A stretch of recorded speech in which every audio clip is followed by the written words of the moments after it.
Hi, welcome or welcome back to my channel. My name is Mitsuko, so thank you so much for watching this video. Today I'm going to be trying this lovely setting powder from One Size Beauty.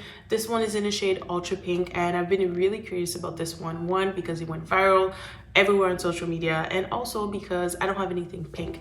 My translucent powders are either light, medium, or dark. What I've been doing is using this one from Dior just to get a hint of what it could possibly look like. Granted, they're completely different. This one is a blush. This is in the shade Pink.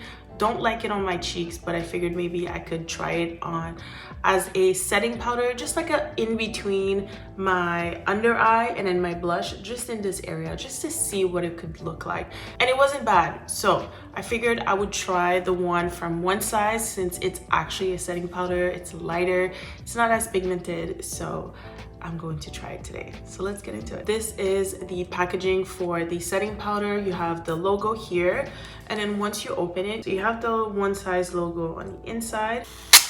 Ugh. Now, I wish a lot of brands would come out with setting powders just like this, because this is great. When you're traveling, you can close this. Obviously, you have the cap, and then you're good to go. When you're ready to open it, you can just open it like that, and it doesn't spill out, because a lot of the setting powders I have don't have this and they spill out everywhere and it's a pain. But anyway, this is the shade. It looks more like a baby pink. I made my purchase on the Sephora website, and it's described as a Fanny Mill blurring powder for all day wear, 24-hour shine, and a soft matte finish. This is available in 4 shades, including the pink. So you have the translucent, you have a medium shade, and then you also have the deep.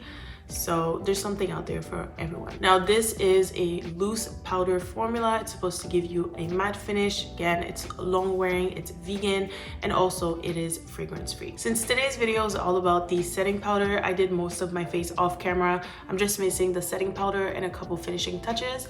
So what I'm going to do is use my concealer brush just to go back in my concealer to make sure it is all good before I go in and set it. Same thing on the other side. And I'll go in with the puff. And then typically this is what I do. I like to just go in and then set my makeup right away. I don't like to bake, but you can use this powder if ever you do like to bake. And go back in.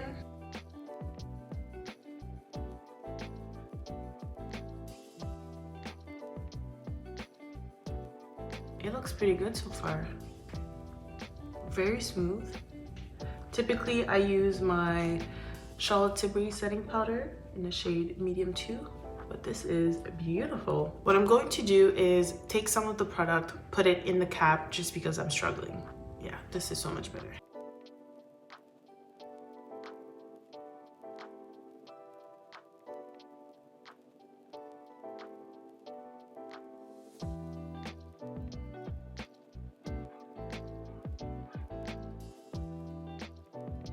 Going back in just to make sure it is all set.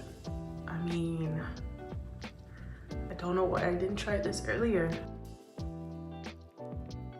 It looks beautiful with the blush I have underneath, which is the one from Dennis Amarix. It's Rosé and Brunch. It looks really pretty. So this is the final look, and I'm really happy with how it turned out. To be honest, I was expecting it to work just because I had somewhat of a preview with the Dior blush. Again, I know it's not comparable, but it gave me a little preview and I had a feeling it would work. The only thing I was worried about with this setting powder is it looking a little bit ashy, just because I don't know, it's pink, but it looks really nice on the skin. What I like about the setting powder is how smooth it is. Like, do you see this? It looks beautiful. It doesn't bring out the texture also that I have on my skin. Usually the driest part of my face is this area, basically my T-zone. And today I did prep my skin just to make sure it was hydrated and ready for this matte setting powder. You can see a little bit of the pink peeking through in this area, mostly my under eyes, just because I did put a lot. But for the rest of my face, like the rest of my T-zone, it's totally fine. So I think it also depends on the amount that you're putting. Now, if you're baking, you might have a different result. I typically don't bake just because I don't like it, but this is usually what I do with my setting powders, and it looks beautiful. So that's everything for today. Thank you so much for watching this video. Let me know if you've tried this setting powder in the shade Ultra Pink, or if you've tried any other pink setting powders. I want to know what you think down below. Thank you so much for watching, and I'll see you next time.